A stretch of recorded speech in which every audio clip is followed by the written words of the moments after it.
Recently, I did a video on counterculture, and I talked about my own experience in the 60s as a hippie, or as I said, I preferred to think of myself as a flower child at the time. I was raised Lutheran and conservative Republican, and then the next thing I knew, I left Concordia in Portland, Oregon, where I was studying for the Lutheran ministry, and I moved to another college where I was greatly influenced by my new friends, and the next thing I knew, I had become a hippie. I remember years later when I embraced Orthodox monasticism that someone told me that I was embracing the world's oldest counterculture, monasticism.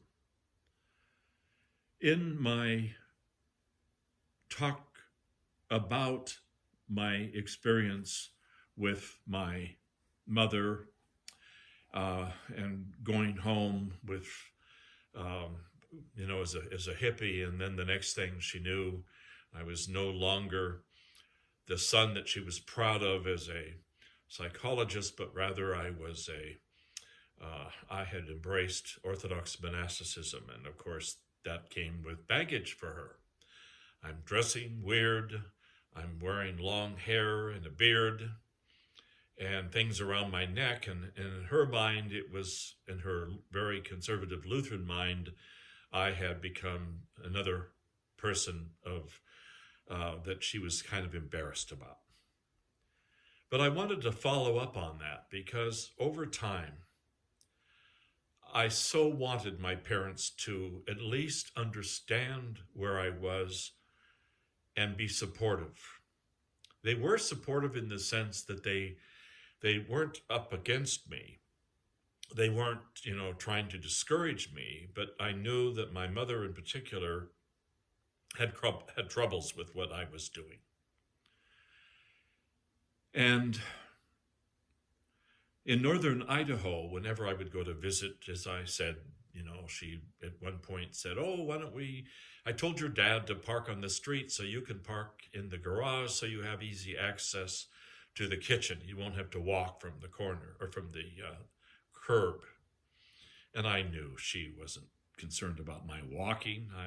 She was concerned about the neighbors seeing me walk up to her house. So there we were. But I said nothing. She would see people in Coeur d'Alene where they lived looking at me.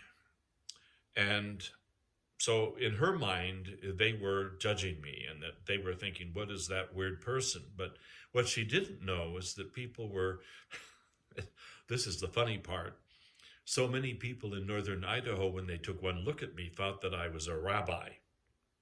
And so because northern Idaho at the time was the home to the Aryan race people and even Nazis, most of the people in northern Idaho were not aware of that because they never heard of it, but the media nationwide was talking about.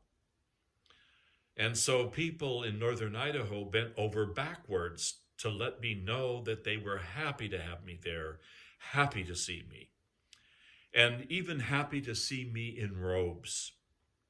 But my mother didn't know that because she was sort of stuck in, oh my gosh, I want to protect my son.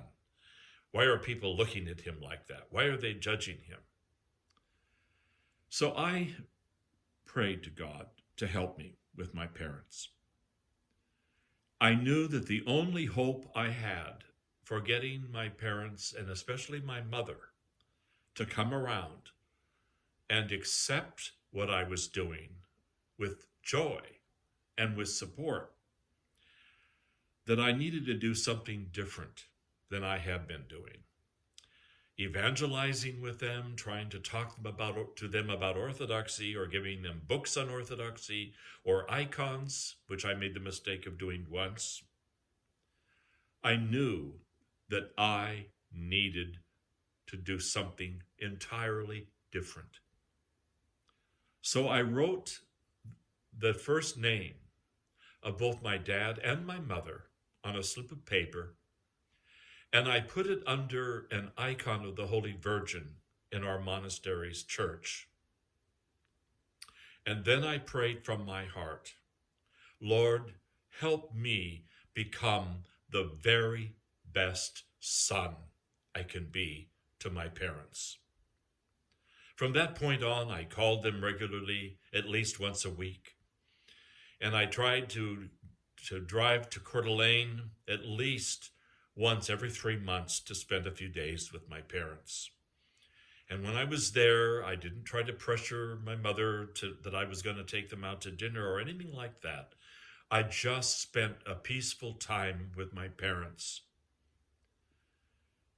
And I remember once when I was sitting at the dinner table and I asked my mother, what's going on? Why are you so unhappy? You never used to be like this. I said, is it about me and my decisions? And she says, well, no, I'm very unhappy with our Lutheran church. And I said, what about it? And she said, well, people there have lost every sense of reverence. People come into church talking, they sit in the pews talking, and they leave talking.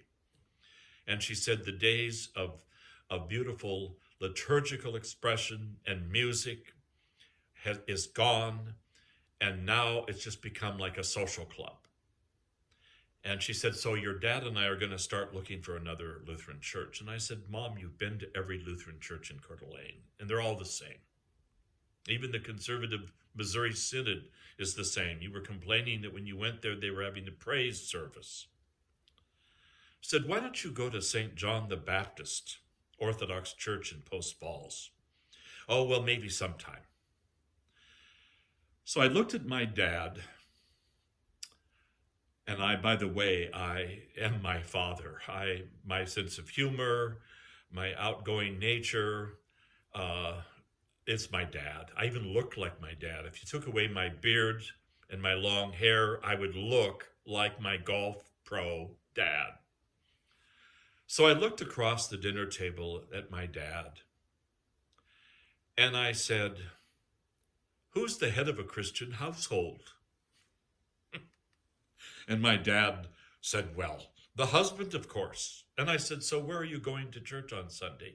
St. John the Baptist Orthodox Church, which at the time was pastored by its founder, Father Gregory Horton, who was a good friend and still is a good friend of mine.